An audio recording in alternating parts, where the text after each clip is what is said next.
América Latina es una vasta y diversa región que se extiende desde el río Bravo en la frontera septentrional de México hasta el sur de Chile.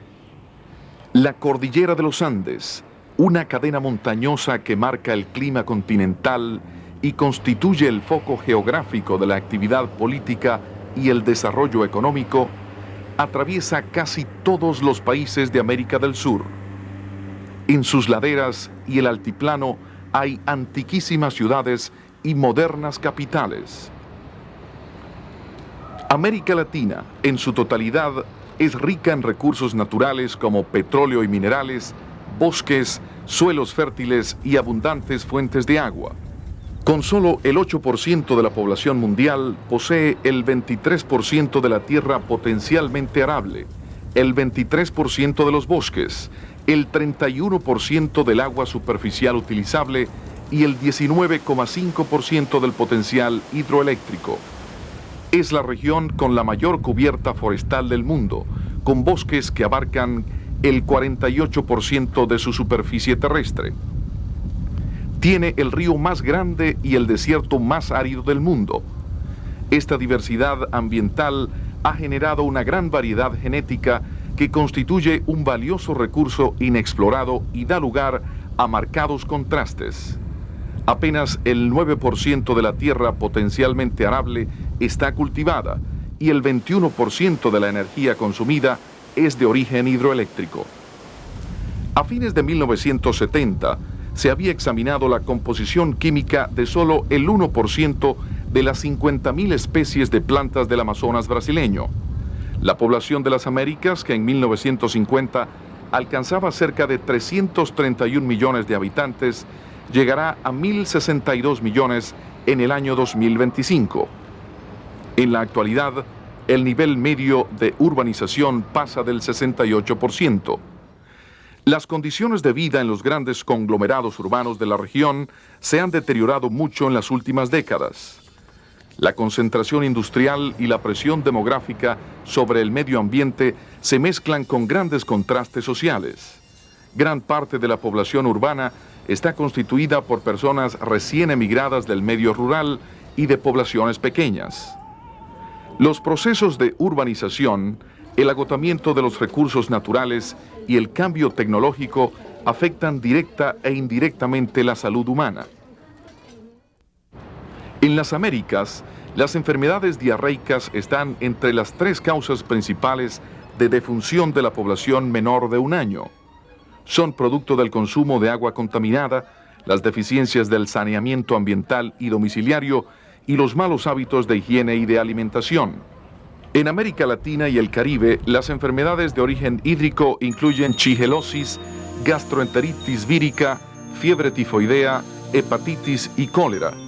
El ejemplo más reciente de un brote clásico de una enfermedad transmitida a través del agua en América Latina es la epidemia de cólera que comenzó en el Perú en enero de 1991 y se propagó luego por todo el territorio de América Central y del Sur.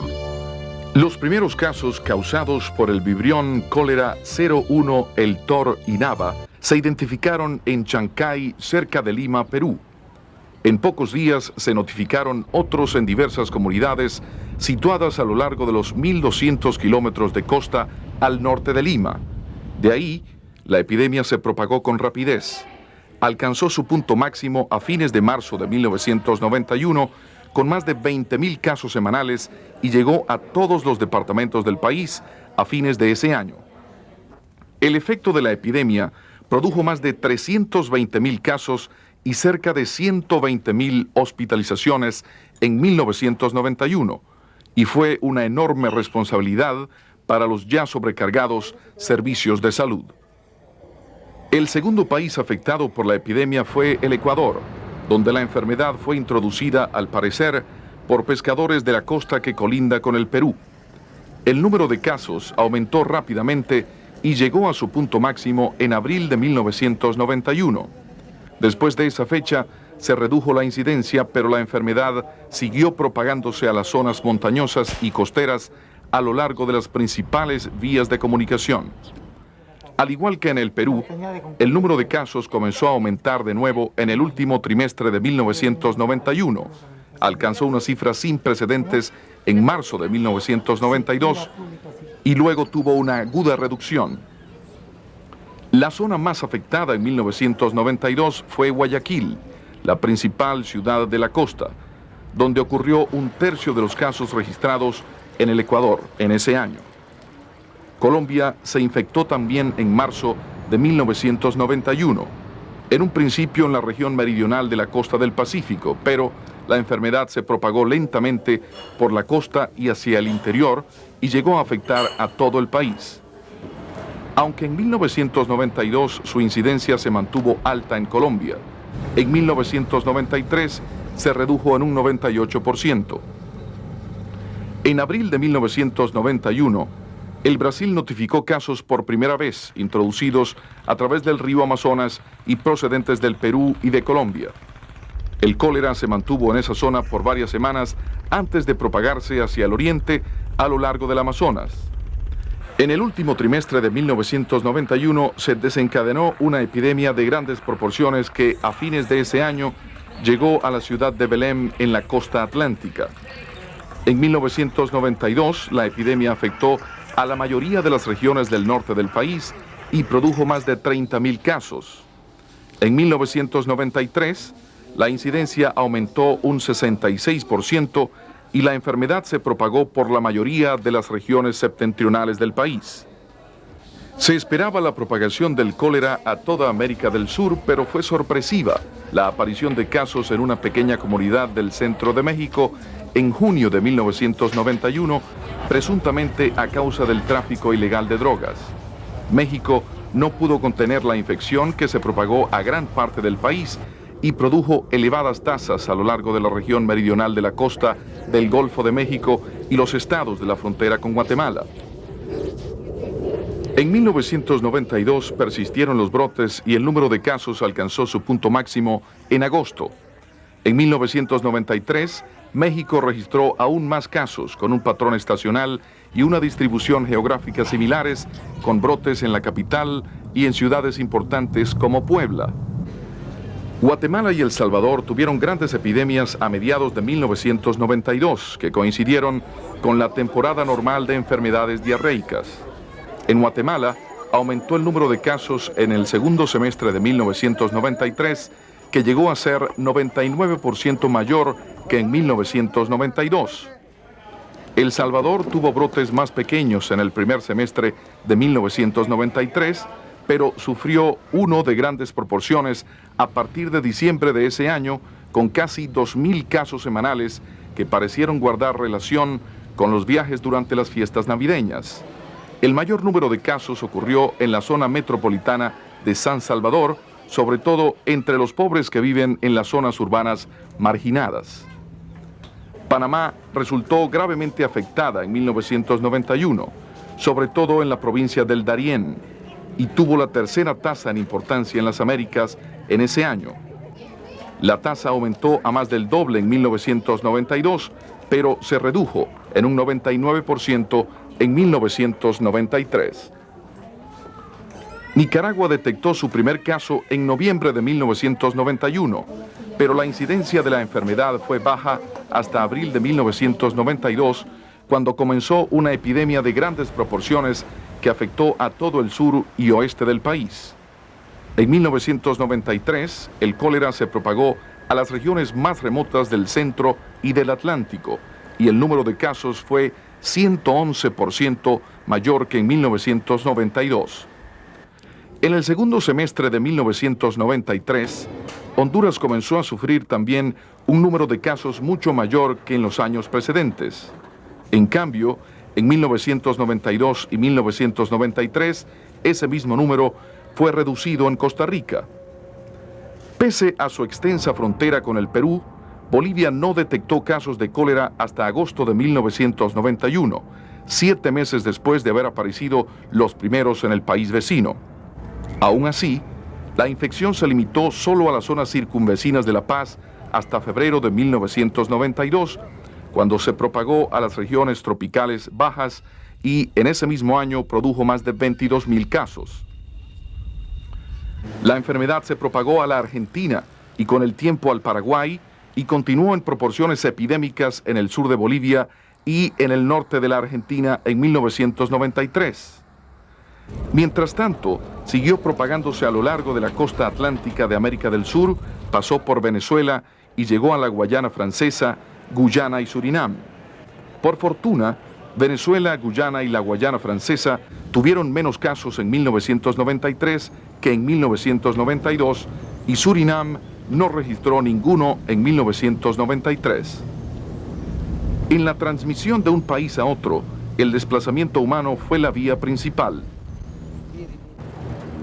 Donde se evaluaron las defunciones por cólera y su relación con el acceso y uso de los servicios de salud, se observó que mueren quienes no buscan asistencia o llegan tarde a los servicios, razón por la cual la tasa de mortalidad se elevó a cerca del 50%.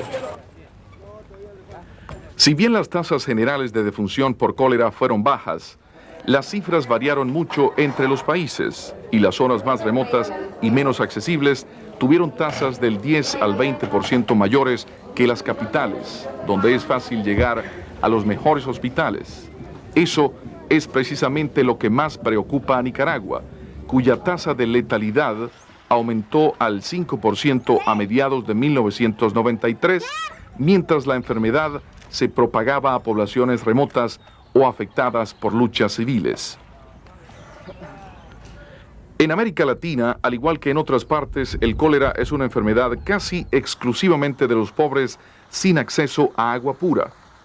En algunas de las grandes ciudades del Perú, el consumo de agua sin hervir de fuentes municipales fue un importante factor de riesgo y el agua muy contaminada distribuida en sistemas sumamente deteriorados tal vez fue importante para la rápida y extensa propagación del cólera. Aún en ese país, quienes tenían algunos recursos aprendieron de inmediato a descontaminar el agua o a conseguir agua pura, y el cólera se convirtió en una enfermedad de los carentes de medios y conocimientos. En todos los países, los alimentos contaminados con el microorganismo del cólera por causa de prácticas deficientes de preparación, manipulación o almacenamiento fueron una importante fuente de infección. En algunos países se demostró que los mariscos capturados en aguas contaminadas y mal cocidos guardaban una relación causal con los casos de cólera. En toda América Latina y el Caribe, las aguas negras se descargan generalmente sin tratamiento a los ríos, lagos y océanos. Se usan con frecuencia para regar cultivos, sobre todo de verduras que exigen grandes cantidades de agua y fertilizante. El riesgo de contaminación de esos alimentos es obvio, aunque no se ha comprobado que esa práctica esté relacionada con la transmisión del cólera. A fines de 1991, el cólera había infectado a 15 países y se había transmitido desde México hasta Chile y desde la costa del Pacífico del Perú hasta la costa atlántica del Brasil.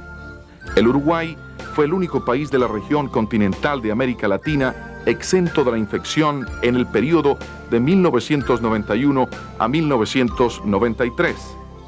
Cabe señalar que ninguno de los países y territorios insulares del Caribe detectó casos y que todos mantuvieron una intensa vigilancia. En todos los países afectados, el cólera se presentó sobre todo en adultos y más del 75% de los casos ocurrió en personas mayores de 5 años. Por otra parte, el 75% de los casos de otras enfermedades diarreicas agudas suele ocurrir en niños menores de 5 años. El Perú constituyó el patrón general del cólera en las Américas y representó el 82% del total de casos notificados en 1991 y el 60% en 1992, pero solo el 36% en 1993. Las Américas produjeron el 67% de todos los casos notificados en el mundo entre 1991 y 1993, años en los que se notificó el mayor número de casos durante la séptima pandemia de cólera. El aumento de la tasa regional de letalidad al 1.8% en 1993 puede guardar relación con varios factores, incluso la subnotificación de casos en los sobrevivientes, la existencia de la enfermedad en las zonas menos accesibles y el tratamiento indebido de casos. Las 8.622 defunciones atribuidas al cólera en los 36 primeros meses de la epidemia parecen ser una cifra relativamente baja al compararla con el cálculo de 150.000 defunciones anuales de niños menores. Los 941.000 casos de cólera notificados en las Américas entre 1991 y 1993 se trataron en un establecimiento de salud y más de la mitad necesitó hospitalización. Esos números impusieron enormes demandas a los servicios de salud.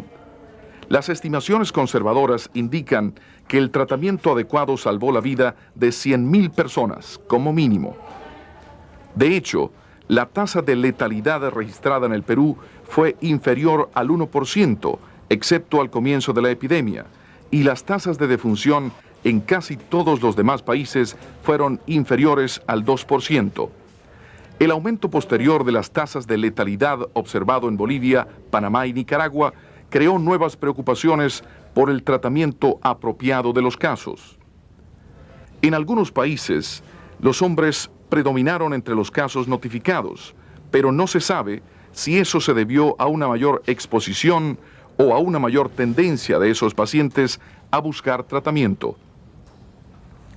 En el trienio de 1991 a 1993, los países de la región y la Organización Panamericana de la Salud trataron la epidemia del cólera como una emergencia. Se desplegó un intenso esfuerzo por establecer y mejorar el sistema de vigilancia y divulgar información sobre la epidemia y el tratamiento apropiado de casos para prevenir defunciones y complicaciones, en particular en lo que respecta al suministro y uso de sales de rehidratación oral. En todos los países se fortaleció la capacidad de los laboratorios para confirmar el diagnóstico de casos, hacer antibiogramas e identificar a los vibriones en los alimentos y el agua. En miles de comunidades se crearon e introdujeron métodos de desinfección del agua, evacuación de excretas humanas y manipulación de los alimentos para prevenir la contaminación. Las actividades de prevención dependieron mucho de las estrategias de comunicación social y educación para la salud. Con el fin de ayudar a poner en práctica esas medidas de emergencia, la OPS movilizó más de $21 millones de la comunidad internacional. Estas medidas redujeron la incidencia de cólera en varios países, la infección por Salmonella typhi en Chile y la diarrea distinta del cólera en Costa Rica, Nicaragua, México y varios otros países. Cabe preguntarse si en el futuro el cólera afectará a las islas del Caribe y causará grandes epidemias en las zonas pobres de las principales ciudades. Algunos países insulares como Haití y la República Dominicana parecen ser tan susceptibles como los del continente. El Caribe se ha preparado para combatir el cólera por más de 2 años. No se sabe si podrá mantenerse libre de la enfermedad ni hasta qué punto lo afectaría una epidemia. En el Perú, el Ecuador y algunos países centroamericanos, la frecuencia actual del cólera indica que la infección puede ser endémica. Por lo tanto, habrá que continuar las actividades de prevención citadas e insistir en la vigilancia de los patrones epidemiológicos, bacteriológicos y de resistencia a los antibióticos hasta que se puedan subsanar las deficiencias de los servicios de salud y de protección ambiental.